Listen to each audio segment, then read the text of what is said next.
Assalamualaikum warahmatullahi wabarakatuh. Innal hamdalillah nahmaduhu wa nasta'inuhu wa nastaghfiruh wa na'udzu billahi min shururi anfusina wa min sayyiati a'malina. May yahdihillahu fala mudilla lahu wa man yudlil fala hadiya lahu. Wa asyhadu an la ilaha illallah wahdahu la syarika lahu wa asyhadu anna Muhammadan abduhu wa rasuluh.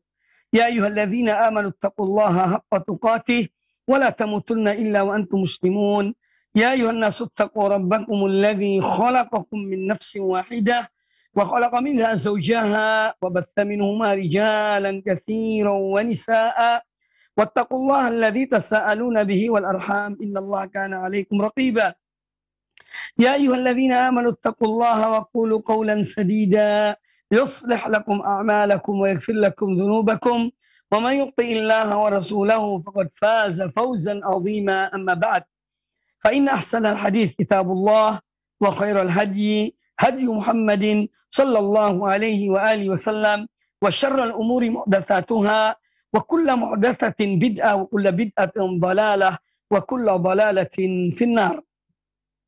Kaum muslimin dan kaum muslimat, para pemirsa dan para pendengar televisi Roja dan radio Roja dimanapun Anda berada, semoga senantiasa dirahmati Allah Subhanahu wa Ta'ala, yang dengan rahmatnya seorang hamba akan mendapatkan perlindungan dari Allah Subhanahu wa Ta'ala dan mendapatkan petunjuk bagi mereka. Kita lanjutkan insyaallah Ta'ala pembahasan dari kitab Riyadhus Shalihin min kalami Sayyidil Mursalin sallallahu alaihi wa alihi wasallam. Pembahasan kita insyaallah Ta'ala akan memasuki bab yang ke 185 atau 184. Babu istihbabil ijtiba' alal qira'ah. Bab tentang dianjurkan kalau membaca Al-Quranul Karim, bertadabbur, ya, membaca tafsir, ya ini dalam keadaan berkumpul. Ya, karena disitulah nanti ada seorang yang membimbing, seorang yang membaca, kemudian yang menjelaskan misalnya makna-makna dari kalamullah, ayat-ayat Al-Quranul Karim. Qala al-Imam An-Nawawi rahimahullah ta'ala, wa an Abi Hurairah radhiyallahu anhu qala, qala Rasulullah sallallahu alaihi wasallam, wa ma ijtama'a qaumun fi baitin min buyutillah yatluna kitaballah wa yatadarasunahu bainahum illa nazzalat alaihimus sakinatu wa ghasyiyatuhumur rahmatu wa haffathumul malaikatu wa dzakarahumullahu fi man indah. Hadis riwayat Imam Muslim. Dan hadis ini telah kita bahas pada beberapa waktu yang lalu, ya, tentang keutamaan yakni berkumpul ya untuk membaca Al-Quranul Karim. Ya, karena ini adalah kitab Allah, Al-Quranul Karim, kitab yang paling patut untuk kita memahaminya. Karena dia adalah kalam Allah Subhanahu wa Ta'ala. Dari Abu Hurairah radhiyallahu anhu, beliau berkata, Rasulullah sallallahu alaihi wasallam bersabda, "Wa ma ijtama'a qaumun fi baitin min buyutillah." Tidaklah satu kaum, beberapa orang, mereka berkumpul di salah satu rumah-rumah Allah, di salah satu masjid-masjid Allah, yatluna kitab Allah. Mereka membaca kitab Allah dengan memahaminya, dengan bertadabbur terhadap ayat atau kitab-kitab Allah, terhadap kitab Allah tersebut. Wa yatadarasunahu bainahum, dan mereka saling mempelajari, ada orang yang mengajarkan mereka, ya, yang berkumpul itu tentang kitab Allah, ya. Illa nazalat alaihimus sakinah, melainkan akan turun pada mereka as-sakinah. Turun kepada mereka as-sakinah, ketenangan, ketentraman jiwa dan hati. Wa ghasyiyatuhumur rahmah, dan mereka akan diliputi oleh rahmat Allah Subhanahu wa Ta'ala. Wa haffathumul malaikah, dan malaikat menaungi mereka. Wa dzakarahumullahu fi man indahu, dan Allah akan menyebutkan mereka terhadap para malaikat yang berada di sisinya. Ma'asyiral muslimin, para pemirsa dan para pendengar televisi dan radio Roja dimanapun Anda berada. Hadis ini menjelaskan kepada kita tentang keutamaan kita mempelajari Al-Quranul Karim di salah satu rumah-rumah Allah. Ya. Kita mempelajari Al-Quranul Karim, membahas tentang tafsirnya, kalam Allah, kalam para ulama, ahli tafsir, sehingga kita mendapatkan ilmu dan pendalaman terhadap ayat-ayat Allah Subhanahu wa ta'ala. Kalamullah, bukan kalam manusia. Al-Quranul Karim yang Allah turunkan kepada Nabi sallallahu alaihi wasallam sungguh dahsyat. Kalimat-kalimat yang indah yang dapat menggugah hati seseorang kalau dia membaca dan merenungkannya. Ayat-ayat yang mengandung penanaman akidah yang benar kepada orang yang baca Al-Quran. Mengandung hukum-hukum Allah, kisah-kisah umat-umat terdahulu, baik yang beriman kepada para rasul ataupun mereka yang mendustakan para rasul. Semua diceritakan oleh Al-Quranul Karim. Kemudian pula dalam Al-Quranul Karim ada adab-adab yang diajarkan oleh Allah Subhanahu wa ta'ala kepada kita, kepada kaum mukminin. Adab-adab yang mulia dijelaskan oleh Allah Subhanahu wa ta'ala dalam Al-Quranul Karim. Maka sudah seyogianya bagi kaum muslimin untuk mendalami Al-Quranul Karim. Mereka datang di majelis-majelis ilmu yang mengajarkan tafsir Al-Quranul Karim, ya, dan tafsir-tafsir yang baik dari para ulama-ulama salaf maupun ulama-ulama khalaf yang mengikuti jalannya para salafus saleh radhiyallahu anhum ajma'in. Ini akan benar-benar bermanfaat bagi seorang hamba yang mendalami Al-Quranul Karim. Apa balasannya? Disebutkan dalam hadis ini, illa nazalat alaihimus sakinah, maka akan turun kepada mereka sakinah, yaitu ketenangan, ketentraman jiwa dengan membaca Al-Quran, mendengarkan Al-Quran, mendalami Al-Quran, akan menenteramkan jiwa seorang hamba.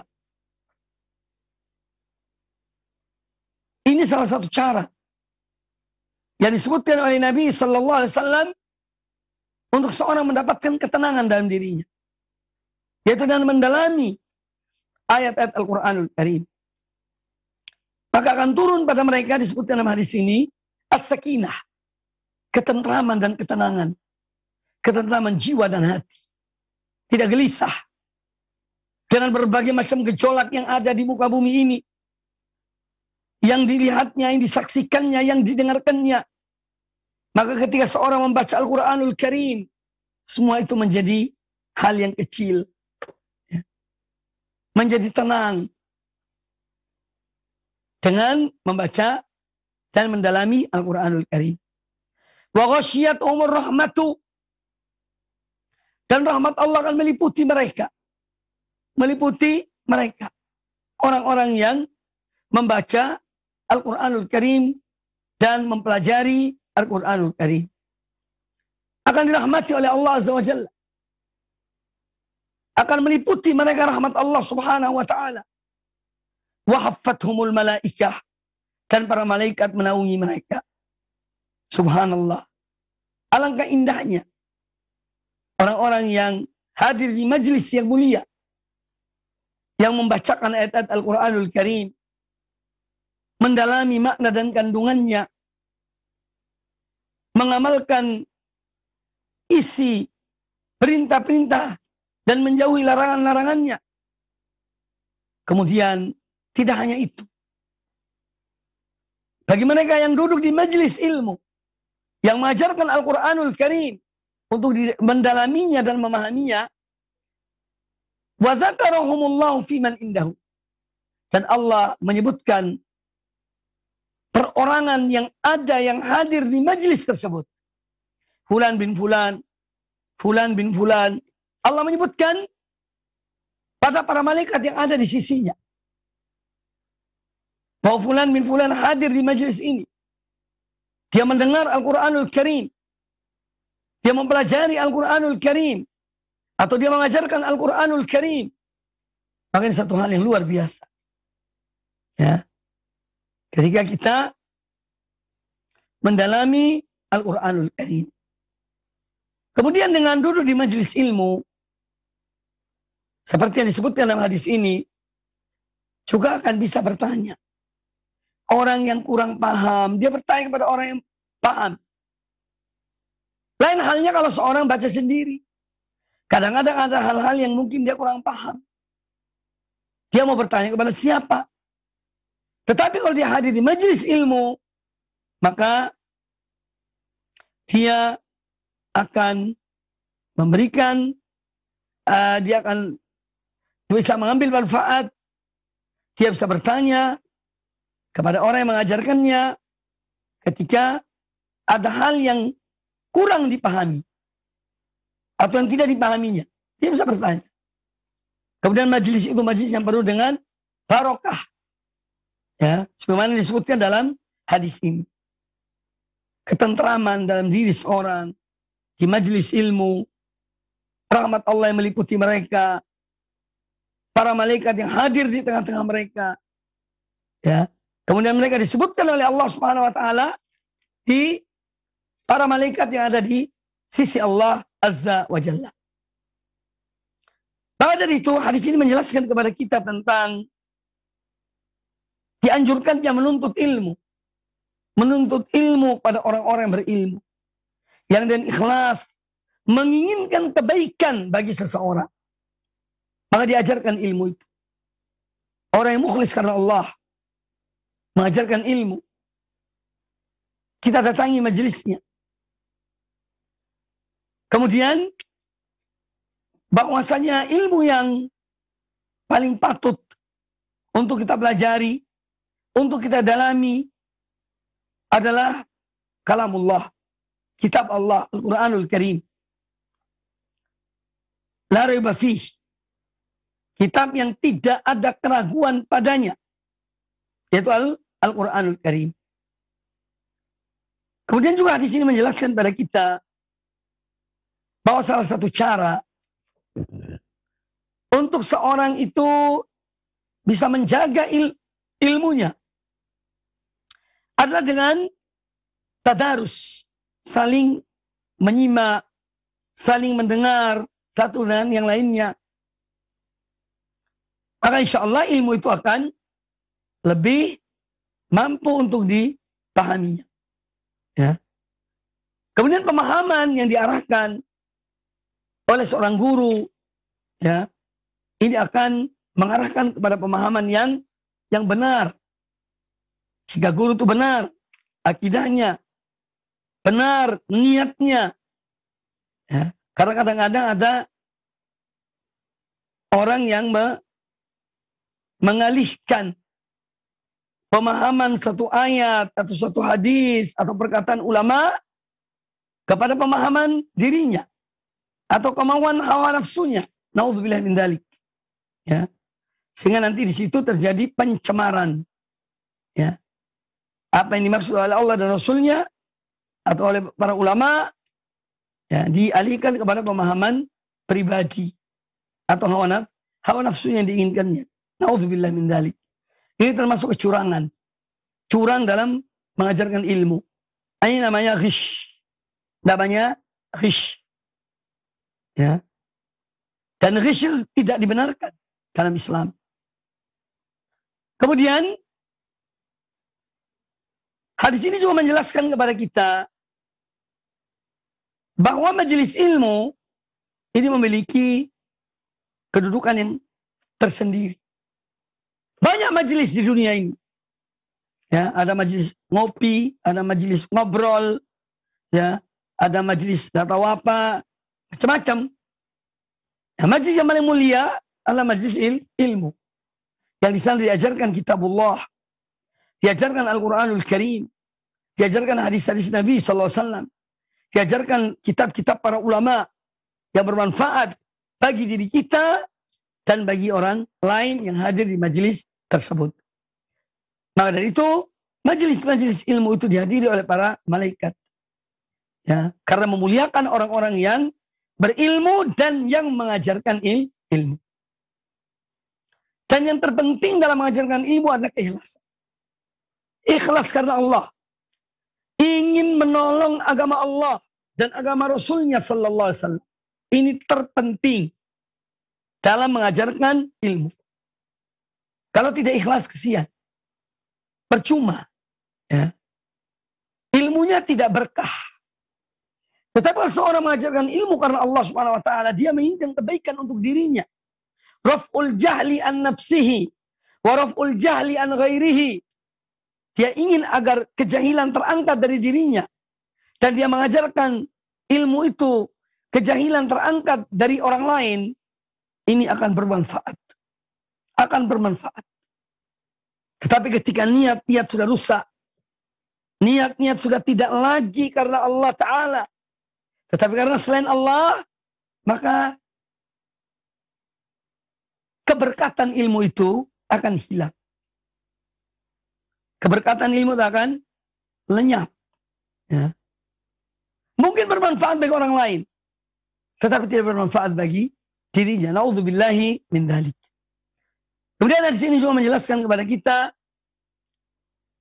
tentang Allah Ta'ala memiliki para malaikat yang mereka itu mencari majelis-majelis ilmu, ya, majelis-majelis yang di sana disebutkan Allah Ta'ala, ya, yang ada zikirnya, mengingatkan manusia untuk takut pada Allah, dan di sana ada ilmu yang diajarkan, ya, ilmu dari Al-Quran dan Sunnah Nabi SAW, dan pemahaman yang benar. Maka majelis-majelis seperti ini dihadiri oleh para malaikat. Ada para malaikat yang mereka berkeliling mencari majelis-majelis ilmu tersebut. Kemudian di sini juga menjelaskan kepada kita dalil tentang kemahatinggian Allah Subhanahu wa taala. Bahwa Allah berada di atas seluruh makhluknya. Ar-Rahmanu 'alal arsy istawa. Allah yang Maha Pemurah, dia berada di atas seluruh makhluknya, di atas arsy, dan dia tidak membutuhkan arsy, tetapi arsy yang membutuhkan Allah Subhanahu wa taala. Laisa kamitslihi syai'un wa huwas samiul basir. Tiada seorang pun yang tiada sesuatu pun yang menyerupai Allah, dan dia Maha mendengar lagi Maha melihat. Ini akidah Ahlussunnah wal Jamaah, akidah yang terambil dari Al-Quranul Karim, dari hadis-hadis Nabi SAW yang dipahami oleh para sahabat dan menjadi pegangan mereka dan orang-orang yang mengikuti mereka dengan baik. Kemudian kita lanjutkan dengan bab yang berikutnya. Babu fadlil wudu. Bab tentang keutamaan berwudu. Bab tentang keutamaan berwudu. Wudu adalah satu amal yang kita diperintahkan ketika kita akan mengerjakan sholat, harus dalam keadaan bersuci. Suci dari hadas besar dan dari hadas kecil. Kalau hadas besar, cara bersucinya dengan apa? Dengan mandi. Ya, dengan mandi besar. Atau mandi junub. Atau mandi haid. Mandi setelah bersih dari haid. Ya, ini tentang wudu. Jadi kalau membersihkan dari hadas yang besar, itu dengan mandi. Sedangkan bersuci dari hadas yang kecil, itu dengan berwudu. Qala Allah Ta'ala berfirman, Ya ayyuhalladzina amanu, wahai orang-orang yang beriman, idza qumtum ila sholati faghsilu wujuhakum. Apabila kalian hendak sholat, maka basuhlah, ya, wajah-wajah kalian. Ini disebutkan dalam surat Al-Maidah ayat yang ke-6. Ya ayyuhalladzina amanu, idza qumtum ila sholati faghsilu wujuhakum wa aydiyakum ilal marafiq wamsahu bi ru'usikum ya wa arjulakum ilal ka'bain. Allah Ta'ala berfirman pada ayat yang ke-6 dari surat Al-Maidah, surat yang ke-5, wahai orang-orang yang beriman, idza qumtum ila shalah, kalau kamu hendak salat, faghsilu wujuhakum wa aydiyakum ilal marafiq. Maka hendaknya kalian membasuh wajah-wajah kalian dan tangan-tangan kalian sampai ke siku. Wamsahu bi ru'usikum wa arjulakum ilal ka'bain. Dan usaplah kepala-kepala kalian. Mengusap kepala. Dan basuhlah kaki-kaki kalian sampai ke dua mata kaki. Wa in kuntum junuban fattahharu. Dan apabila kalian berada dalam keadaan junub, hadas besar, maka mandilah. Wa in kuntum mardo aw ala safarin.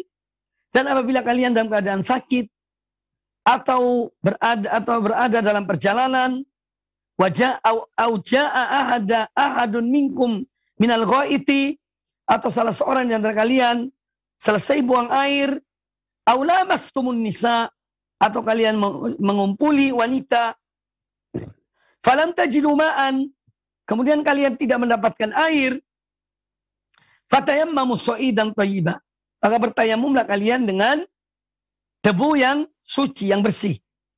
Famsahu bi wujuhikum wa aydikum min. Maka usaplah dengan debu tersebut akan wajah-wajah kalian dan tangan-tangan kalian. Ma yuridullahu liyaj'ala 'alaikum min haraj. Allah tidak menghendaki untuk menjadikan kesulitan bagi kalian. Walakin yuridu liyutahhirakum, akan tetapi Allah menghendaki untuk mensucikan kalian, wa liyutimma ni'matahu 'alaikum, dan agar Dia menyempurnakan nikmatnya kepada kamu sekalian, la'allakum tashkurun, agar kalian bersyukur.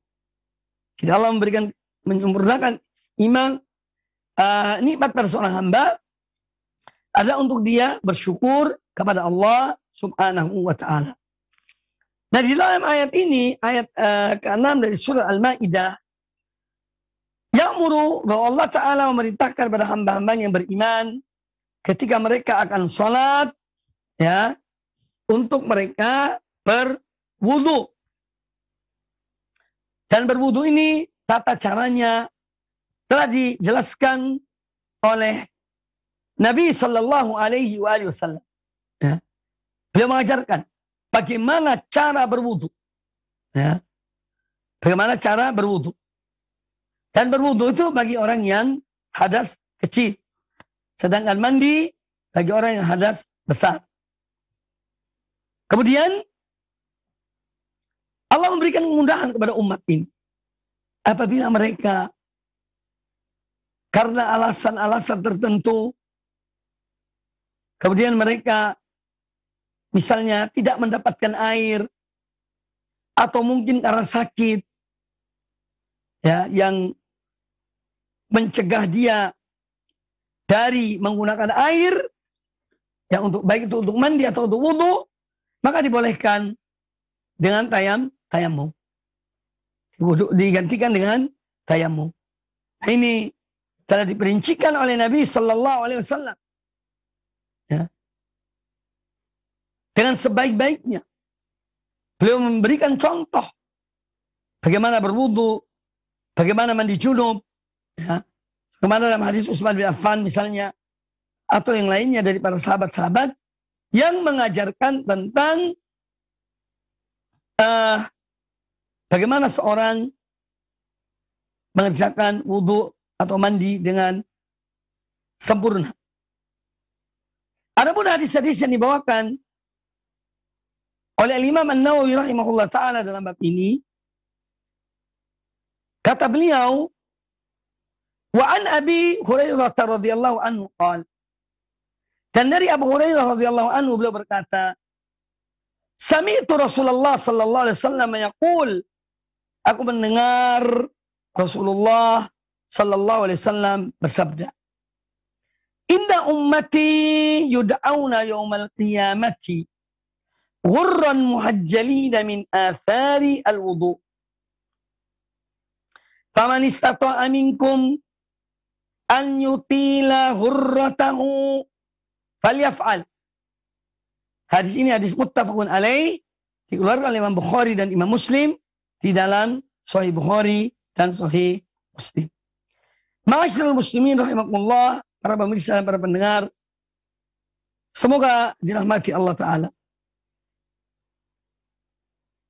Al-Imam Nawawi rahimahullah berkata, dari Abu Hurairah radhiyallahu anhu, beliau berkata, sami'tu Rasulullah sallallahu alaihi wasallam yaqul, aku mendengar Rasulullah sallallahu alaihi wasallam bersabda, inna ummati yud'auna yaumal qiyamah ghurran muhajjalin. Sesungguhnya umatku ini akan dipanggil di hari kiamat kelak, dan mereka memiliki tanda.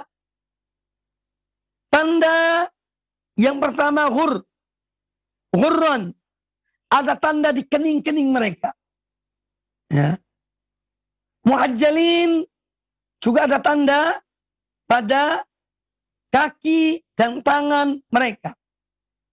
Tanda itu dari apa? Dari bekas wudhu mereka. Dari bekas wudhu mereka. Kemudian kata Abu Hurairah radhiyallahu anhu, faman istata'a minkum an yutila ghurratahu. Maka barang siapa di antara kalian yang mampu untuk memperpanjang ini batasan wudhunya, maka hendaknya dia kerjakan. Oleh karena itu, Abu Hurairah pernah berwudhu ya, sampai di lengan atasnya. Padahal kita dianjurkan atau menjadi rukun dari wudhu itu membasuh tangan sampai ke siku.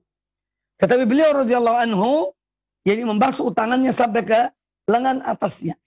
Ya.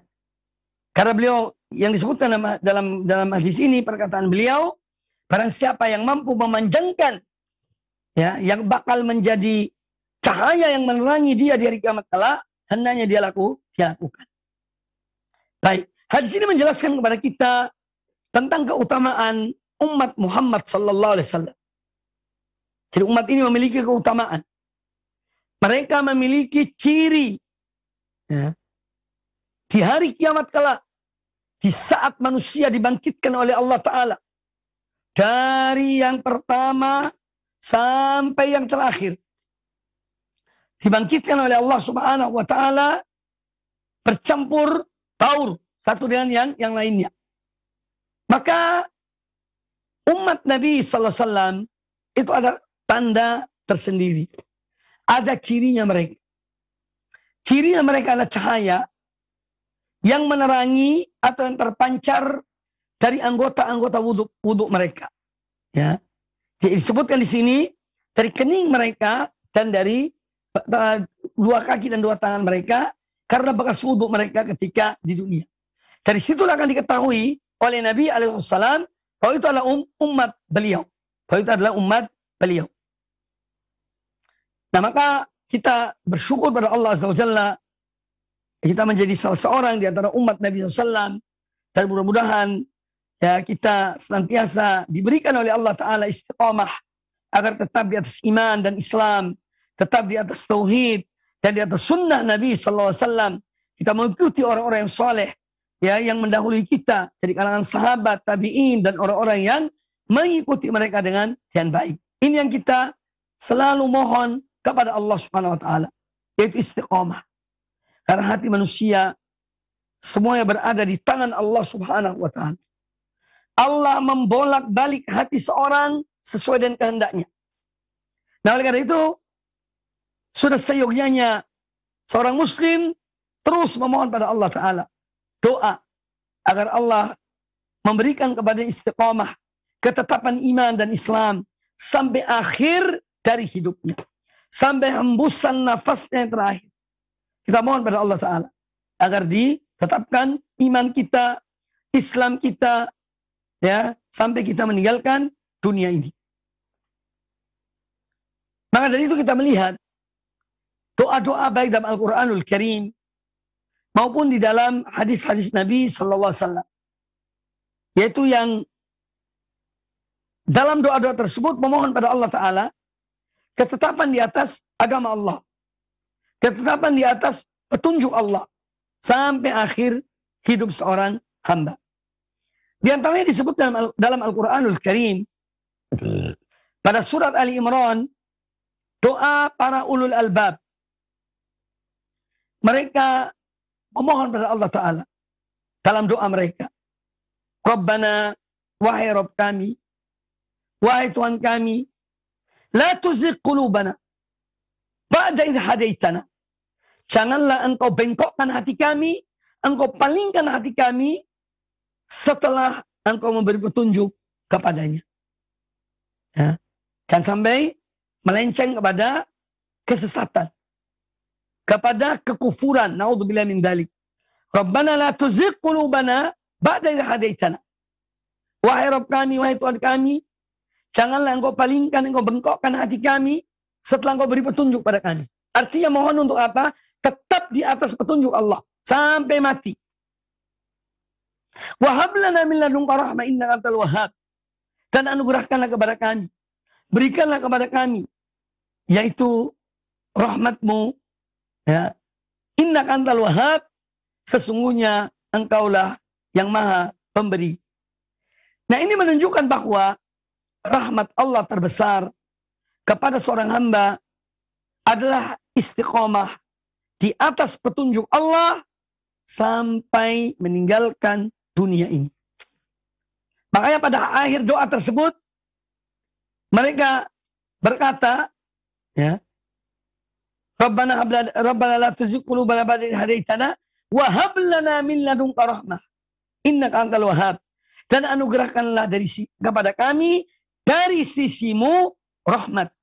Ya. Sesungguhnya engkau zat yang maha pemberi. Jadi seorang mukmin meminta kepada Allah Subhanahu wa taala agar Allah tidak memalingkannya dari iman dan Islam kepada kesesatan.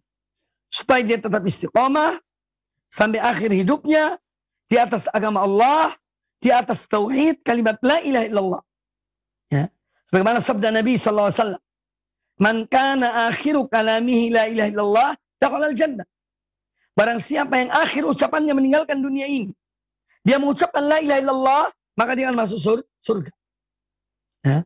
Kemudian Nabi kita Muhammad sallallahu alaihi wasallam dalam doa beliau yang paling banyak dibaca oleh beliau, bagaimana dikatakan oleh Ummu Salamah radhiyallahu anha, bahwa di antara doa atau doa yang paling banyak dibaca oleh Nabi sallallahu alaihi wasallam, ya muqallibal qulub tsabbit qalbi ala dinik. Wahai zat yang membolak-balik hati manusia, tetapkanlah hatiku di atas agamamu. Nah, ini yang senantiasa dimohon oleh seorang mukmin, mukminah, muslim, muslimah, agar Allah menetapkan dia di atas iman dan Islam, di atas tauhid dan sunnah Nabi SAW sampai akhir dari kehidupannya, supaya dia dibangkitkan di hari kiamat kelak, ya, bersama umat Rasulullah sallallahu alaihi wa alihi wasallam. Para pemirsa dan para pendengar rahimani wa rahimakumullah, yang diambil dari hadis ini yaitu pertama keutamaan yang Allah berikan kepada umat Rasulullah SAW, bahwa mereka mempunyai ciri yang khusus di hari kiamat kelak, dan ciri ini tidak ada pada umat-umat sebelumnya, yaitu terpancarnya cahaya. Ketika mereka dibangkitkan, terpancar cahaya dari wajah mereka dan dari kedua tangan dan kedua kaki mereka. Bekas wudhu mereka ketika mereka di dunia. Makanya jangan sampai seorang itu meninggalkan sholat. Ya. Kalau wanita ada haidnya, ada datang bulannya, dia meninggalkan sholat. Dan memang harus meninggalkan sholat sampai bersih. Tetapi kalau laki-laki tidak ada haidnya, tidak ada datang bulannya, ya, maka diwajibkan sholat setiap hari bagi orang yang telah memenuhi syarat. Maka jangan kita gampangkan masalah sholat. Sholat yang diawali dengan berwudu. Ya. Ini bekal kita untuk di akhirat kelak. Bukan harta, bukan kedudukan, bukan wanita, ya, bukan jabatan, atau yang lainnya. Dari hal-hal yang berkaitan dengan dunia yang fana, dunia yang akan sirna ini. Tetapi yang bermanfaat bagi kita adalah iman kita kepada Allah Ta'ala. Dan amal-amal soleh yang dikerjakan oleh seorang hamba, itulah yang akan bermanfaat bagi hamba tersebut. Terutama setelah iman pada Allah dan Rasulnya SAW, yaitu sholat 5 waktu yang menjadi kewajiban setiap muslim-muslimah dalam hidupnya di dunia ini. Dan sholat adalah yang pertama kali dihisab oleh Allah Ta'ala di hari kiamat kelak. Sebelum amal-amal yang lainnya. Yang pertama kali dihisab oleh Allah Ta'ala bagi seorang hamba adalah sholatnya. Ya, jangan sampai meninggalkan sholat. Makanya Nabi kita Muhammad Sallallahu Alaihi Wasallam, beliau menyuruh orang tua, menyuruh para orang tua untuk memerintahkan, membiasakan anak mereka sholat itu sejak usia 7 tahun. Suruh anak-anak itu sholat. Jangan dipukul. Suruh anak sholat. Dengan baik. Ya. Sampai usia 10 tahun. Kalau sudah usia 10 tahun, anak itu masih tidak sholat, maka Nabi Sallallahu Alaihi Wasallam membolehkan kita atau orang tua untuk memukul anak tersebut. Karena meninggalkan sholat. Dan pukulan yang tidak membolimi anak itu. Dan pukulan yang mendidik anak tersebut. Karena pukulan ada 2 macam. Ada pukulan yang bersifat kezaliman, yang menyakiti seseorang. Ada pukulan yang bersifat memberikan pelajaran, ya, untuk yang memberikan adab kepada anak tersebut. Kemudian juga hadis ini menjelaskan kepada kita bahwa seorang ya dianjurkan dia mencermati betul ketika berwudu, yaitu anggota-anggota wudu, agar benar-benar terkena air. Ya. Jangan sampai ada bagian misalnya siku atau telapak tangan atau kaki, ya, yang tidak sampai kepada batasan wudu. Karena ini termasuk yang menjadikan wudu itu tidak sah. Kalau ada di antara anggota wudu itu yang tidak terkena air. Kemudian masalah kita dianjurkan untuk, ya, ini betul-betul mengenakan air itu sampai, ya, di atas siku. Ini supaya kita perhatikan, kita cermati dalam wudu kita, agar sempurna wudu kita. Dan kita melihat dalam hadis ini bahwa Abu Hurairah radhiyallahu anhu, beliau kalau berwudu itu ini melewati sikunya sampai ke lengan bagian atas, sampai lengan bagian atas. Ya. Ini saking semangatnya beliau radhiyallahu taala anhu, ya, dengan harapan semoga dibangkitkan di hari kiamat, jadi cahaya yang keluar dari tubuhnya, ya, dari tempat-tempat wudunya, ya, itu sampai ke, ya, di atas lengannya, atau kalau di kaki, di atas mata kaki. Kemudian juga hadis yang berikutnya, wa anhu, juga dari Abu Hurairah radhiyallahu an, beliau berkata, sami'tu khalili sallallahu alaihi wasallam yaqul, aku mendengar kekasihku, ya, yaitu Rasulullah SAW, aku mendengar kekasihku sallallahu alaihi wasallam, beliau bersabda, tablughul hilyatu minal mu'mini haitsu yablughu al-wudu. Hadis riwayat Imam Muslim. Perhiasan yang akan diberikan oleh Allah kepada seorang mukmin di hari kiamat kelak itu sampai di batas tempat wudu mereka. Ya. Perhiasan dari kiamat akan diberikan oleh Allah Ta'ala kepada kaum mukminin. Ja'alanallahu minhum. Semoga Allah menjadikan kita bagian dari mereka dan rahmatnya dan karunia-Nya. Ya. Itu akan mencapai semua tempat-tempat wudu mereka. Ya.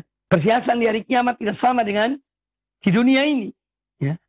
Tidak sama dengan di dunia ini. Ya. Jangan kita bayangkan seperti ketika di dunia ini, tidak. Tetapi tentunya berbeda. Apa yang ada di surga tidak bisa dibayangkan oleh kita di dunia ini. Ya. Kalaupun kadang-kadang terbayang, maka ketahuilah dan yakinilah bahwa apa yang terbayang itu dan realita yang ada di surga jauh berbeda. Sangat jauh berbeda. Ya, jadi kalaupun seorang kadang-kadang menghayal, menggambarkan sesuatu dengan benaknya dan otaknya, ya, jangan kemudian dia mengira bahwa apa yang digambarkan dalam benaknya dan otaknya itu benar-benar sama dengan apa yang disiapkan, dijanjikan oleh Allah Subhanahu wa ta'ala. Jelas tidak sama. Hanya namanya sama. Tapi hakikatnya berbeda. Nah, oleh karena itu hadis ini tentu memberikan pelajaran kepada kita juga untuk kita bersemangat, kita bersungguh-sungguh di dalam berwudu, ya, dan dalam mengerjakan amal-amal kebaikan. Kemudian hadis yang berikutnya, wa an Utsman bin Affan radhiyallahu anhu qala Rasulullah sallallahu alaihi wasallam man tawaddaa fa ahsana al-wudu'a kharajat khotoyahu min jasadihi hatta takhruja min tahti adfarihi. Hadis riwayat Imam Muslim dalam sahihnya. Man tawaddaa, ya, kata dari Utsman bin Affan radhiyallahu anhu, ya, beliau pernah memberikan contoh bagaimana Rasulullah sallallahu alaihi wasallam berwudu. Utsman bin Affan mencontohkan karena beliau menyaksikan Nabi SAW berwudu ketika berwudu. Lalu Utsman bin Affan mempraktekkan wudu yang beliau lihat dari Nabi sallallahu alaihi wasallam. Nah, Rasulullah SAW ketika selesai berwudu seperti yang dicontohkan oleh Utsman bin Affan radhiyallahu an, Rasulullah SAW berkata atau bersabda, man tawaddoa, barang siapa yang berwudu, fa ahsanal wudu'a, lalu dia menyempurnakan wudunya, kharajat khotoyahu min jasadi, maka akan keluar dosa-dosanya dari jasadnya, hatta takhruja min tahti adfari, sampai-sampai kesalahan-kesalahannya, dosa-dosanya itu keluar dari ujung-ujungku, dari bawah kuku-kukunya. Subhanallah. Ya. Demikian keutamaan, di antara keutamaan berwudu. Hadis riwayat Imam Muslim dalam sahihnya. Ya. Nah, ini menunjukkan apa? Keutamaan berwudu. Ya, semua amal-amal ibadah kita atau yang diajarkan dan disyariatkan oleh Allah dan Rasulnya, semua memiliki keutamaan. Dan supaya dipahami, semua ibadah yang kita diperintahkan oleh Allah Ta'ala, mulai dari mengucapkan dua kalimat syahadat, rukun Islam, ya, sholat, wudu, ya, zakat, puasa, ibadah haji, dan yang lainnya dari ibadah-ibadah yang kita diperintahkan oleh Allah Ta'ala, semuanya dalam rangka membersihkan jiwa kita, membersihkan diri kita, membersihkan hati kita, membersihkan diri dari dosa dan kemaksiatan yang pernah kita lakukan, membersihkan hati kita dari berbagai penyakit hati. Ya, naudzubillah. Penyakit hati ini berbahaya, lebih dahsyat daripada penyakit fisik. Penyakit hati lebih berbahaya dari penyakit fisik. Kalau penyakit fisik, seorang insya Allah bisa ke dokter, diberikan obat, minum obat, insya Allah sembuh. Ya, dan seizin Allah, karena Allah yang menyembuhkan. Tetapi hati ini, dokternya adalah, dan kita kembali kepada Allah Subhanahu wa ta'ala. Dan kita banyak membaca Al-Quranul Karim. Ya. Karena Al-Quranul Karim adalah syifa'un lima fis sudur, sebagai penawar bagi penyakit yang ada dalam hati ini. Makanya waspadalah tentang penyakit hati. Naudzubillah min dzalik. Ya. Penyakit hati ini berbahaya. Dari penyakit hati ini bisa merebak kepada fisik. Ya. berdampak pada fisik. Oleh karena itu, hendaknya dan amal-amal yang kita dianjurkan, diperintahkan oleh Allah dan Rasulnya Sallallahu Alaihi Wasallam, kita dapat membersihkan diri kita zahiran wa batinan. Baik secara zahir, lahir maupun batin. Dan kita mengikuti apa yang diperintahkan oleh Allah Subhanahu wa Ta'ala. Dan mengerjakan apa yang diperintahkan oleh Allah Ta'ala. Dan membaca Al-Quran, merenungkan maknanya. Ya. Ini akan menjadi salah satu di antara penawar. Wa nunazzilu minal Qur'ani ma huwa shifaa'un wa rahmatun lil mu'minin. Dan kami turunkan Al-Quran ini sebagai penawar. Ya. Dan rahmat bagi orang-orang yang beriman. Makanya kalau hati kita ini kaku, hati keras, ya, karena macam-macam yang kita hadapi, bacalah Al-Quran. Dengan memahami makna dan kandungannya, akan melembutkan hati kita. Kita hidup mau sampai di mana? Ya. Seorang dia mempunyai kekuasaan, sampai kapan sih kekuasaannya? Seorang mempunyai harta, sampai kapan dia memiliki harta? Kalau dia meninggal mati, akan diambil oleh ahli warisnya. Ya. Maka dari itu, hidup di dunia ini mau sampai di mana sih? Yang dikejar apa di dunia ini? Popularitas tidak ada gunanya. Ya. Popularitas tidak akan menyelamatkan kita dari azab Allah Subhanahu wa Ta'ala. Harta yang disalahgunakan akan mencelakakan kita dan menyebabkan masuk dalam azab Allah. Na'udzubillah min dzalik. Kekuasaan pun demikian dan jabatan. Amanah yang dipikulkan Allah pada seorang hamba tidak bisa menyelamatkan dia dari azab Allah kalau disalahgunakan. Tetapi kalau dijalankan dengan baik dan amanah, takut pada Allah, kalau menjalankan amanah itu, insya Allah selamat. Maka manusia itu pada hakikatnya adalah makhluk yang lemah. Ya. Tidak memiliki apa-apa kita ini. Ya. Oleh karena itu, hendaknya seorang jangan menyombongkan dirinya. Apapun yang Allah berikan padanya, dari nikmat-nikmat Allah. Baik kekuasaan, atau harta, atau wanita, atau ilmu, atau yang lainnya, jangan menyombongkan diri. Ya. Itu pemberian Allah, anugerah Allah kepada kita. Ya. Yang patut kita syukuri. Yang patut kita syukuri. Para pemirsa dan para pendengar rahimani wa rahimakumullah, hadis yang baru kita dengar dari Utsman bin Affan, dari hadis Utsman bin Affan radhiyallahu taala anhu, menjelaskan kepada kita tentang keutamaan berwudu. Dan dia atau wudu itu sebagai penghapus dosa-dosa seorang hamba, dosa-dosa kecilnya. Kemudian bahwa disebutkan dalam hadis ini yang menjadikan atau menyebabkan dosa itu keluar dari diri seseorang ketika dia berwudu, yaitu wudu yang sempurna. Bukan yang asal-asalan. Tapi wudu yang sempurna. Makanya kata Nabi SAW, "Man tawaddo'a fa ahsanal wudu." Para siapa yang berwudu kemudian dia memperbagus wudunya, yakni menyempurnakan wudunya. Nah, wudu yang sempurna inilah yang dengannya atau dengan sebabnya akan keluar dosa-dosa dari tubuhnya, dari fisiknya. Ya, akan keluar dosa itu dari jasadnya. Kemudian hadis ini juga menjelaskan kepada kita tentang pengaruh wudu itu terhadap fisik. Ya. Jadi wudu yang kita lakukan ada pengaruhnya pada fisik kita. Dan itu betul. Ya. Orang yang banyak berwudu, salah satu di antara keutamaan berwudu itu atau hal yang bisa dilihat dari wudu itu, ketenangan dalam jiwanya. Dan berwudu dalam keadaan suci. Dia menjadi tenang. Ya.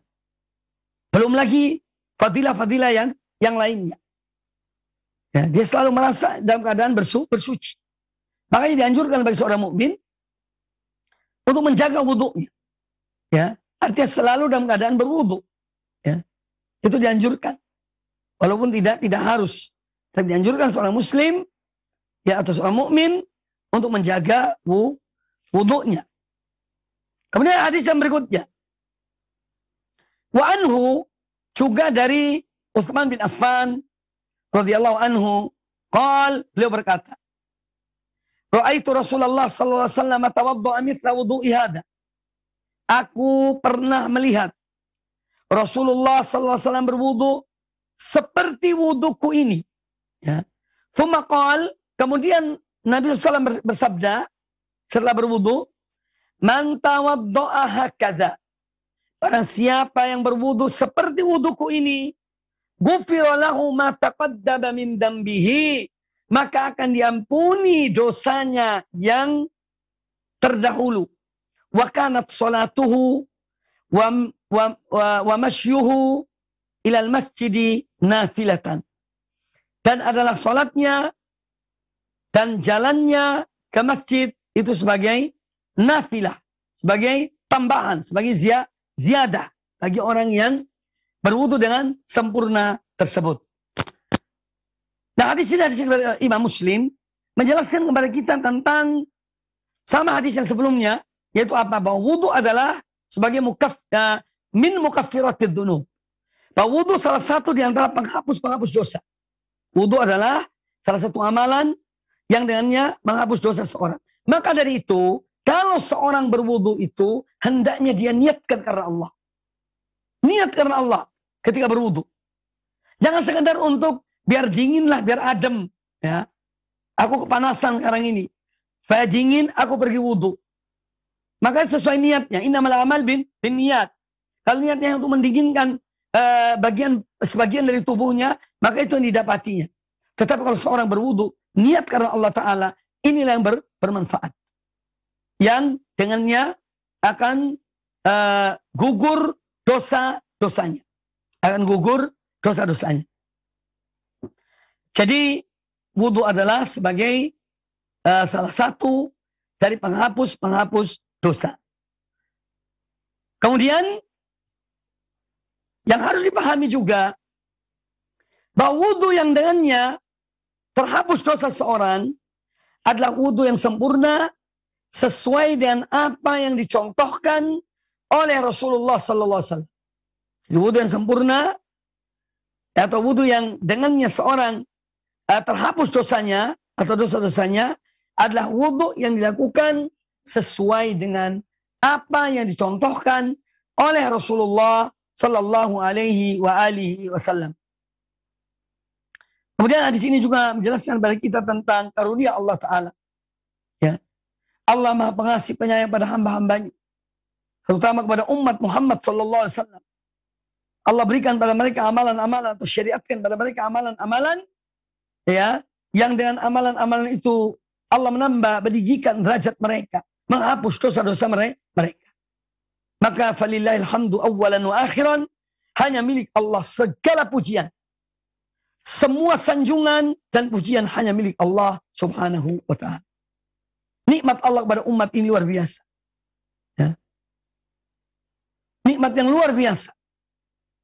Seorang berwudu dengan wudu yang sempurna dan mencontohkan wudunya Nabi sallallahu alaihi wasallam, Allah ampuni dosa-dosanya. Kemudian ketika dia berjalan dari rumahnya setelah berwudu pergi ke masjid, itu diberikan tambahan pahala. Ya. Maka ini satu karunia yang besar dari Allah Subhanahu wa ta'ala. Setiap langkah-langkah seorang melangkah dari rumahnya ke masjid, setiap satu langkah dihapus dosanya, diangkat derajatnya. Ya. Ini nikmat yang dianugerahkan Allah kepada umat ini. Maka mari kita mengejar. Kita menjaga akidah kita, iman kita pada Allah. Iman kita kepada Nabi sallallahu alaihi wasallam. Iman kita kepada hal-hal yang wajib kita imani, kita jaga dan pelihara. Kemudian kita lakukan amalan-amalan yang Allah perintahkan pada kita. Terutama yang diwajibkan oleh Allah Ta'ala. Salat, puasa, zakat, dan yang lainnya. Kemudian kita menjauhkan diri kita dari perbuatan-perbuatan yang diharamkan oleh Allah Ta'ala. Ya. Kita menjaga hubungan hablum minallah dan hablum minan nas. itu sudah mencukupi bagi seorang, ya, untuk dia mendapatkan surga Allah Subhanahu wa taala. Maka jangan mempersulit agama ini. Islam agama yang mudah, penuh fadilah dan keutamaan, ya. Pintu-pintu kebaikan sangat banyak dalam Islam ini. Maka tidak perlu kita membuat hal-hal yang baru dalam agama. Tidak perlu kita membuat bid'ah-bid'ah baru dalam agama Allah ini. Sudah cukup apa yang Allah syariatkan. Apa yang disyariatkan oleh Nabi Sallallahu Alaihi Wasallam sudah sangat mencukupi. Bahkan seorang tidak mampu untuk mengerjakan semuanya. Ya. Oleh karena itu, seorang yang mencukupi dan apa yang Allah ajarkan kepadanya, yang Allah syariatkan padanya dan disyariatkan oleh Rasulnya Sallallahu Alaihi Wasallam, jika diamalkan yang sebaik-baiknya dan ikhlas karena Allah Ta'ala, senantiasa mengikuti tuntunan Nabi SAW, itu sudah mencukupi bagi orang tersebut. Ya. Berita gembira bagi umat ini. Kita diutus oleh Allah Ta'ala bukan untuk menyulitkan manusia, untuk memberikan kepada mereka berita gembira, ya, untuk memberikan pada hamba-hamba Allah berita gembira supaya mereka kembali kepada Allah Ta'ala, ya. Kemudian hadis ini juga menjelaskan kepada kita tentang agama ini adalah mutaba'ah. Agama ini adalah mengikuti, al-ittiba', mengikuti Rasulullah SAW. Ya. Bukan mengada-ngada yang baru. Maka dari itu syariat Allah dan Rasulnya, apa yang dicontohkan oleh Nabi SAW, kita bertugas hanya mengikuti. Ini yang dikatakan oleh Abdullah bin Mas'ud radhiyallahu anhu, ittabi'u wa la tabtadi'u. Ikutilah, jangan kamu mengadakan perkara-perkara baru dalam agama ini. Faqad kufitum. Karena dengan kalian mengikuti yang ada, yang dicontohkan oleh Nabi SAW, itu sudah mencukupi kalian. Ya, sudah mencukupi. Kemudian Abdullah bin Umar radhiyallahu anhuma, beliau mengatakan, ya, dalam ungkapan beliau, kullu bid'atin dhalalah wa in ra'ahan nasu hasanah. Setiap perkara yang baru yang diadakan dalam agama ini, itu adalah penyimpangan, itu adalah kesesatan. Ya. Meskipun manusia melihatnya baik, ya, maka kita jangan tertipu, jangan terbawa oleh orang banyak. Orang banyak mengatakan ini bagus, ya, tetapi ternyata itu tidak ada dalam Islam, tidak dicontohkan oleh Nabi SAW. Kalau masalah ibadah, ya, dalam masalah agama ini, ya, maka kita tidak boleh terbawa oleh itu semuanya. Ya. Meskipun dikatakan baik oleh manusia, selama tidak ada contohnya, tidak pernah diajarkan, dipraktekkan oleh Nabi SAW, maka itu adalah sebuah penyimpangan. Sadar atau tidak, nerima atau tidak nerima. Ini perkataan mereka para salaf yang memahami agama Allah, ya, yang memahami agama Allah. Pada mereka, di zaman mereka, Allah turunkan Al-Quran kepada Rasulullah SAW. Di zaman mereka, Nabi SAW hidup bersama mereka. Mereka mengetahui sebab-sebab hadis-hadis Nabi SAW. Ya, maka mengikuti jalan mereka adalah yang terbaik. Ya. Oleh karena itu sering saya katakan, manhaj salaf itu adalah satu paket yang sempurna. Ya, jangan dipilah-pilih. Ya. Manhaj salaf itu akidah, ibadah, muamalah, akhlak, moral, ya, suluk. Itulah manhaj salaf. Jangan memilah-milih. Sesuai hawa nafsu kita ambil, tidak sesuai hawa nafsu kita buang. Jangan. Ya. Itu bukan salafi namanya, tapi hawa nafsu. Kemudian hadis yang berikutnya. Qala al-Imam An-Nawawi rahimahullah ta'ala. Wa an Abi Hurairah radhiyallahu anhu, dan dari Abu Hurairah radhiyallahu anhu beliau berkata, anna Rasulullah sallallahu alaihi wasallam qaal, bahwasanya Rasulullah SAW bersabda, idza tawadda'a al-'abdul muslimu awil mu'minu, apabila seorang hamba yang muslim atau mukmin dia berwudu, fa ghassala wajhahu, dia membasuh wajahnya, kharaja min wajhihi kullu khati'atin nadhara ilaiha bi ainaihi ma'al ma', au ma'a akhiri qatril ma'. Ketika seorang membasuh wajahnya dalam berwudu, maka keluarlah dari wajahnya setiap dosa dan kesalahan yang dengan kedua matanya dia melihat. Mungkin seorang melihat yang haram, ya, yang dilarang oleh Allah Ta'ala. Nah, ketika dia berwudu, keluar dosa itu bersamaan dengan berjatuhannya air wudu dari wajahnya. Subhanallah. Ya. Seorang berwudu, dia mungkin melihat sesuatu atau menyentuh yang haram dengan pipinya atau hidungnya. Ya. Kemudian dia berwudu, maka berguguran dosa dari wajahnya bersamaan dengan berjatuhannya air wudu itu. Ya. Fa'idha ghasala yadaihi, dan apabila dia membasuh kedua tangannya, kharaja min yadaihi kullu khati'atin kana batashat ha yadahu ma'al ma' au ma'a akhiri qatril ma'i. Ketika dia membasuh kedua tangannya, maka keluar dari kedua tangannya dosa-dosa, kesalahan-kesalahan yang dilakukan oleh kedua tangannya.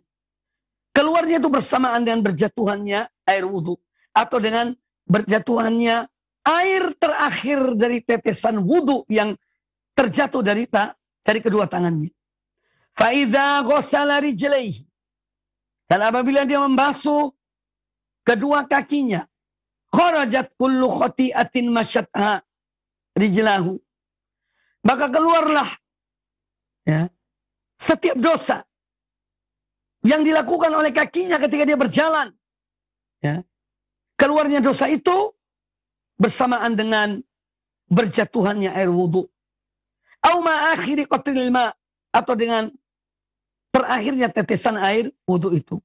Hatta yakhruja naqiyan minadz dzunub, sampai-sampai setelah dia berwudu itu, dia keluar dalam keadaan bersih dari dosanya. Subhanallah. Jadi hadis ini juga menggambarkan kepada kita keutamaan orang berwudu. Wudu yang sempurna, wudu yang tenang, ya, ini akan menggugurkan dosa-dosanya. Wudu sesuai dengan apa yang dicontohkan oleh Nabi SAW. Makanya kita wajib mempelajari. Jangan kita mempertahankan tradisi. Aku diajarkan wudu oleh guruku dahulu 50 tahun yang lalu seperti ini. Ya. Padahal di situ mungkin ada kesalahan, ada kekeliruan. Maka belajarlah, baca kitab-kitab yang menjelaskan tentang sifat wudu Nabi SAW. Tata cara wudu Nabi SAW. Pelajari dari A sampai Z. Laksanakannya, lakukanlah. Ya. Dan demikian seorang akan mengerjakan dengan sempurna dan yang mendapatkan keutamaan-keutamaan yang dijanjikan atau yang disebutkan oleh Nabi SAW bagi orang yang berwudu dan sempurna sesuai dengan apa yang dicontohkan oleh Nabi SAW. Berupa apa? Fadilahnya apa? Keutamaannya apa? Terampunnya dosa. Terhapusnya dosa dari apa yang dia lakukan oleh anggota-anggota badannya. Anggota-anggota wudunya. Nah, jadi hadis ini menjelaskan kepada kita tentang pada akhirnya setiap anggota badan ini ya juga terjerumus dalam dosa. Ya. Ada dosa mata, ada dosa telinga, ada dosa mulut, ya. Ada dosa tangan, ada dosa kaki. Bahkan disebut dalam hadis tentang zina. Ya. Allah telah mencatat bagi Bani Adam ini zina. Zina kedua matanya dalam memandang yang haram. Zina kedua telinganya ketika mendengarkan yang haram. Zina kedua tangannya ketika dia meraba yang haram. Memegang yang haram. Zina kedua kakinya ketika dia berjalan ke tempat-tempat yang haram itu. Yang membenarkan, ya, yang mewujudkan, yang membuktikan zinanya itu setelah dilakukan oleh anggota badan yang lainnya adalah kemaluannya. Jadi setiap anggota badan pada dasarnya punya dosa. Kita tidak bisa terhindar. Kecuali orang-orang yang dijaga oleh Allah Ta'ala. Orang yang bisa menjaga lisannya, menjaga pandangannya, menjaga telinganya. Ya. Ini akan dijaga oleh yang terlindungi dari dosa itu. Ya. Tapi bagaimanapun seorang berusaha, kadang-kadang dia terjerumus dalam dosa. Ya. Baik lisannya atau tangannya atau matanya pandangannya atau telinganya. Ya. Nah, dengan berwudu ini, seorang diampuni dosa-dosanya oleh Allah Subhanahu wa Ta'ala. Maka fadilahnya besar, keutamaannya besar. Jangan kita gampangkan tentang ya wudu ini. Ini di antara amal-amal penghapus dosa seorang hamba. Maka perhatikan dengan baik ketika kita berwudu. Ya. Kita konsentrasi ketika berwudu, ketika berkumur, ketika membasuh muka atau wajah. Ya, semoga Allah mengampuni dosa-dosa kita. Adapun tentang membaca beberapa bacaan, ketika wajah membasuh kedua tangan, sebagian ada yang mengajarkan, dan ini tentu tidak ada dasarnya. Kalau seorang membasuh kedua tangannya, dia membaca Allahumma yani berikanlah aku kitabku dengan kedua tangan, dengan tangan kananku. Ya Allah, kalau dia membasuh wajahnya, putihkanlah wajahku. Setiap anggota badan yang dia basuh ketika dia berwudu, dibaca bacaan-bacaan tertentu. Nah, ini tidak ada dasarnya. Ya, ini tidak ada landasannya.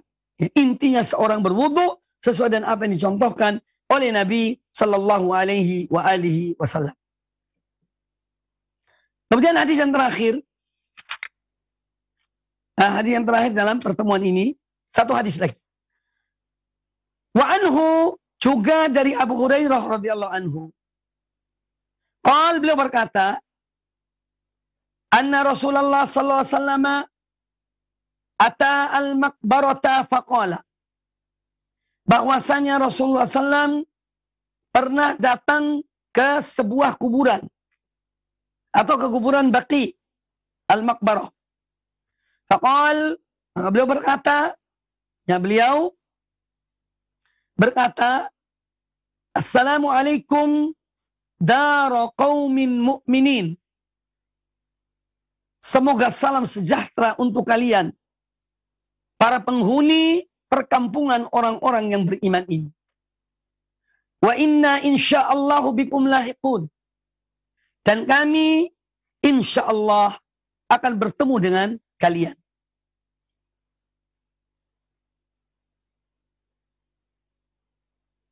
Wadittu anna qad ra'ayna ikhwanana.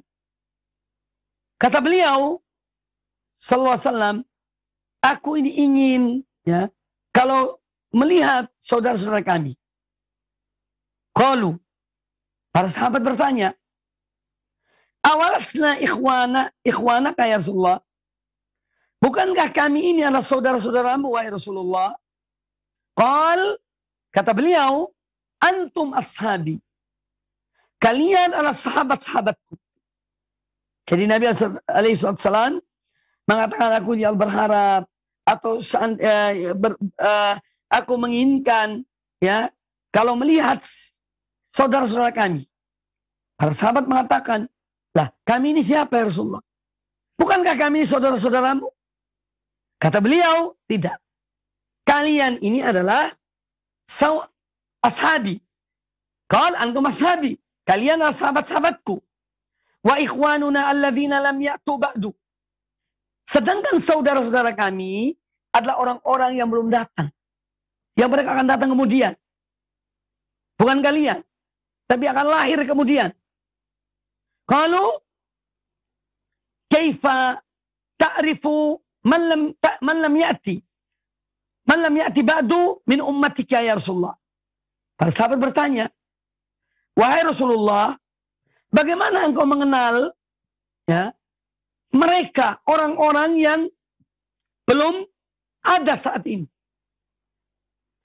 Bagaimana engkau melihat mereka dari umatmu yang belum ada saat ini?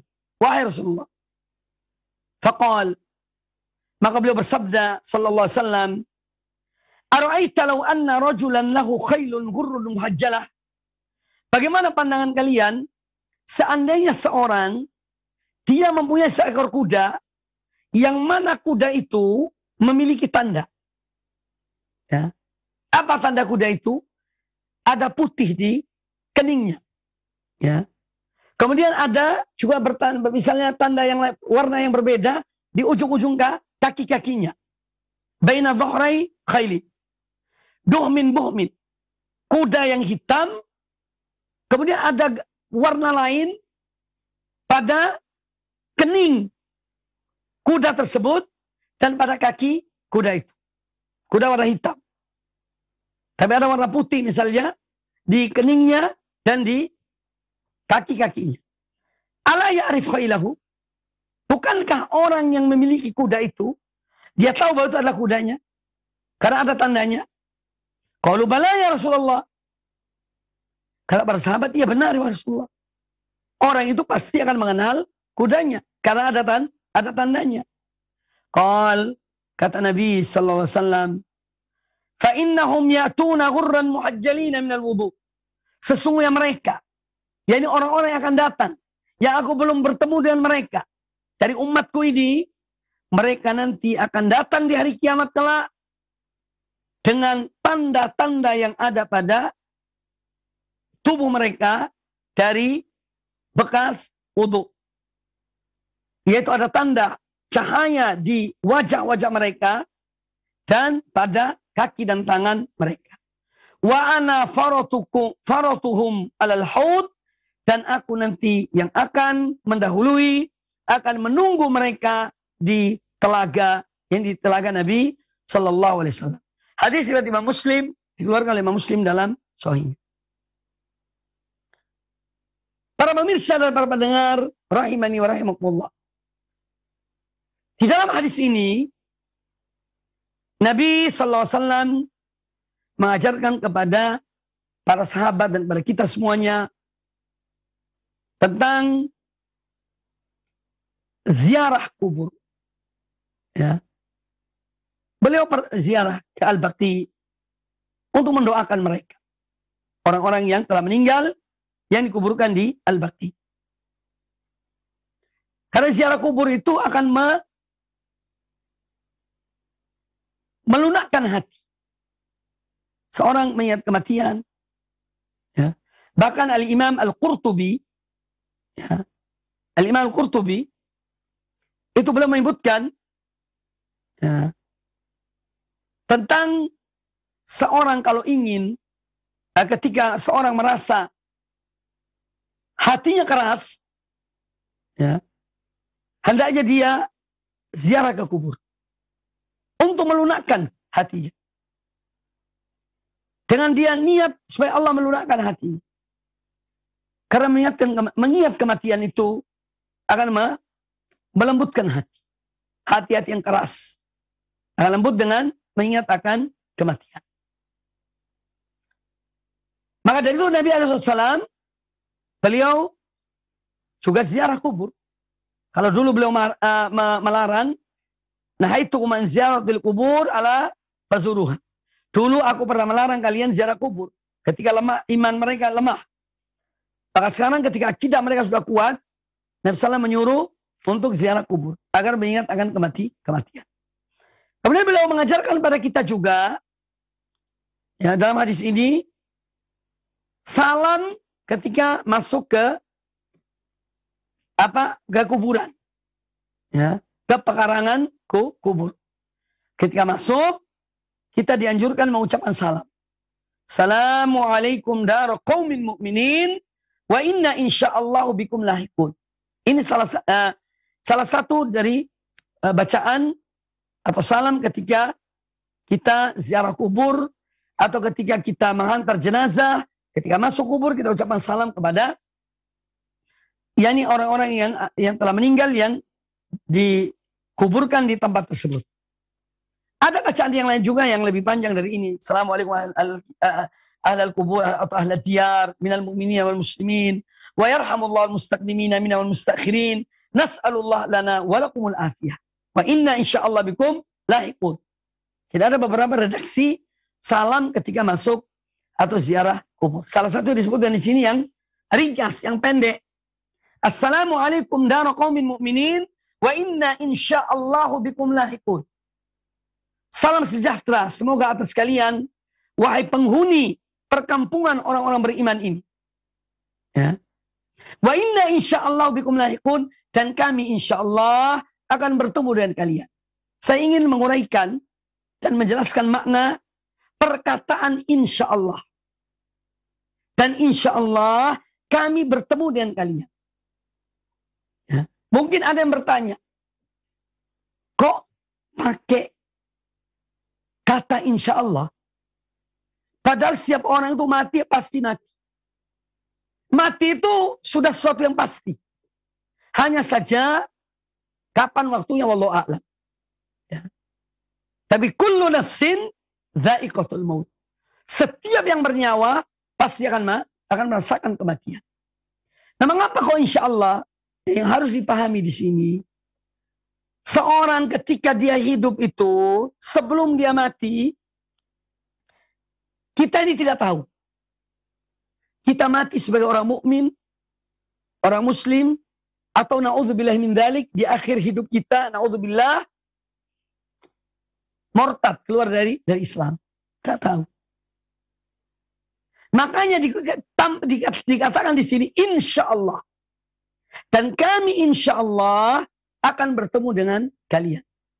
Jadi kalau kami pun mati dalam Islam, dalam iman, ya, semoga Allah mengumpulkan, mempertemukan kami dengan kalian.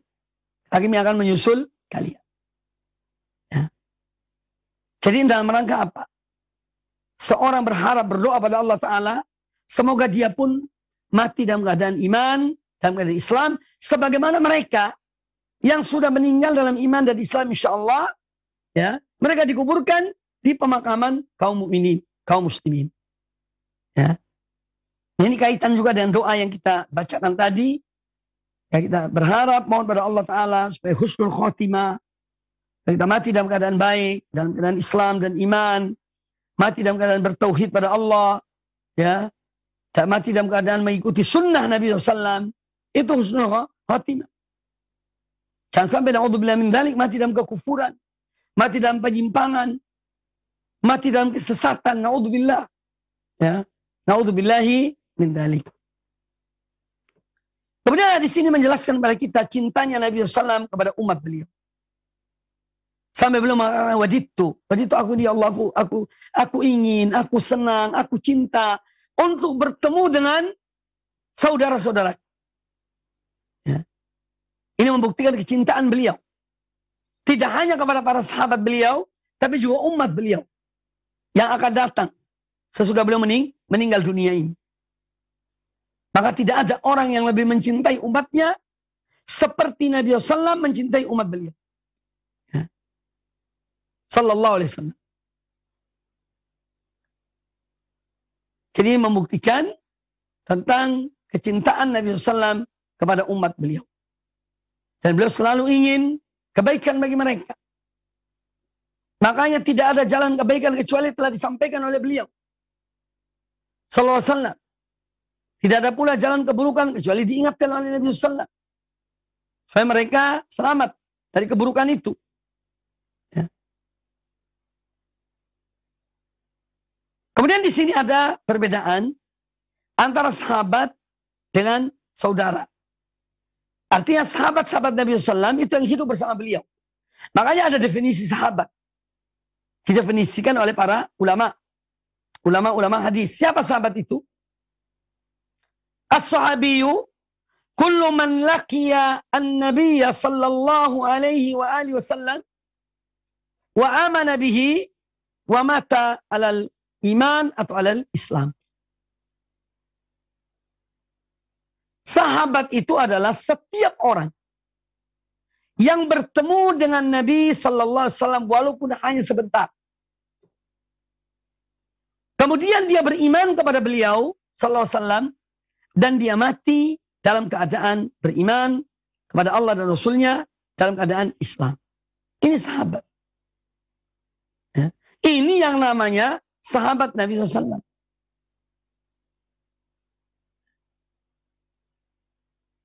Sedangkan saudara-saudara beliau, sesuai dengan hadis ini, itu orang-orang yang datang kemudian. Ya. Makanya para sahabat bertanya, Kalau bukan kami saudara-saudaramu, siapa lagi ya Rasulullah? Kata beliau, bukan, kalian sahabatku. Adapun saudara-saudaraku adalah yang belum datang, yang belum lahir, yang belum muncul, ya, yang datang kemudian, itu yang saudara-saudaraku. Kemudian hadis ini menjelaskan kepada kita tentang keutamaan umat Nabi alaihissalam. Semoga kita dimatikan dan menjadi salah satu dari umat beliau alaihissalam dan dikumpulkan bersama beliau di akhirat kelak atau di yaumul qiyamah. Keutamaan mereka adalah tanda yang Allah berikan pada mereka sebagai ciri khusus bagi umat Nabi alaihissalam, yaitu qurrun muhajjalun. Mereka itu ada tandanya, cahaya yang memancar dari wajah dan dari tempat-tempat wudhu mereka. Kedua kaki dan kedua tangan mereka. Itu sebagai tanda bagi mereka di hari kiamat kelak. Dan Nabi SAW mengenal mereka dari tanda tersebut. Ini keutamaan dari umat Rasulullah Sallallahu Alaihi Wasallam. Kemudian di sini juga menjelaskan kepada kita tentang Haudur Rasul Alaihi Wasallam, yaitu telaga Nabi Sallallahu Alaihi Wasallam. Beliau mempunyai telaga yang diminumi oleh kaum mukminin, Ahlus Sunnah wal Jamaah, ya, yang jauh dari perkara-perkara yang tidak dicontohkan oleh Nabi SAW. Ya. Ja'alanallahu minhum. Semoga Allah menjadikan kita bagian dari mereka yang minum dari telaga Nabi alaihissalam, yang mana seorang yang meminumnya tidak akan haus sesudah itu selamanya. Yang termasuk iman kepada al-haud. Dan beliau mengatakan, aku menunggu mereka di sana. Beliau yang menunggu umatnya di al-haud, di telaga beliau sallallahu alaihi wasallam di hari kiamat kelak. Nah, itu pelajaran-pelajaran yang diambil dari hadis ini. Semoga bermanfaat bagi kita semuanya. Masih ada waktu, silakan kalau ingin atau ada pertanyaan. Aku qouli hadza, kami kembalikan kepada Bu Lukman. Wa jazakumullahu khairan. Wallahu taala a'lam. Jazakallahu khairan, kami sampaikan kepada Ustadz Mubarak Bamu'alim LCMHI Hafizahullahu Ta'ala yang telah memberikan nasihat kepada kita dari pembahasan kitab Riyadus Shalihin karya Al-Imam An-Nawawi rahimahullahu ta'ala. Saudaraku seiman dan seakidah, kami undang Anda untuk memasuki sesi tanya jawab. Anda dapat melayangkan pertanyaan melalui pesan WhatsApp. Baik, pertanyaan pertama kita akan coba angkat, pertanyaan melalui pesan singkat. Pertanyaan dari hamba Allah, seorang ibu, tidak disebutkan dari mana, ingin bertanya, Ustadz, bagaimana dengan majelis-majelis Al-Quran yang diadakan bukan di masjid, Ustadz, tapi di rumah? Apakah juga mendapatkan keutamaan seperti hadis tadi? Mohon penjelasannya, Ustadz. Yang jelas bahwa yang disebutkan oleh hadis ini yaitu salah satu di antara rumah-rumah Allah Subhanahu wa taala. Jadi dia tetap memiliki keutamaan lebih dari majelis ilmu yang di rumah. Yaitu juga ada fadilahnya. Tidak bisa dipungkiri. Ketika ada majelis ilmu, ada satu kajian yang diajarkan ilmu, diajarkan wahyu Allah, diajarkan hadis-hadis Nabi SAW kepada sekelompok orang di satu rumah misalnya, karena satu hal dan kondisi, maka tetap memiliki keutamaan. Tetapi kalau di masjid tentu ada plusnya, ada nilai tambahnya, tidak sama dengan di luar masjid, namun tetap memiliki keutamaan. Wallahu ta'ala a'lam. Jazakallahu khairan Ustadz atas penjelasannya. Dan untuk berikutnya, baik, kita coba angkat dulu pertanyaan melalui pesan singkat kembali dari hamba Allah, Ustadz. Tidak menyebutkan dari mana. Pertanyaan, bagaimana kalau kita berwudu di tempat mandi yang ada toiletnya, Ustadz? Bagaimanakah cara membaca basmalahnya? Terima kasih, Ustadz. Baik, seorang yang mungkin satu perjalanan, kadang-kadang dia berwudu di tempat yang situ ada toiletnya, maka dia membaca bismillah dari luarnya. Sebelum masuk baca bismillah, dia niat untuk berwudu. Dia niat untuk berwudu. Jadi demikian. Atau sebagian ulama mengatakan dia membaca dalam hatinya, baca bismillah dalam hatinya. Itu ada sebagian ulama yang berfatwa demikian. Ya, tapi kami melihat wallahu a'lam, seorang yang dia akan masuk toilet, ya ketika dia akan berwudu, hendaknya dia membaca bismillah ketika sebelum masuk.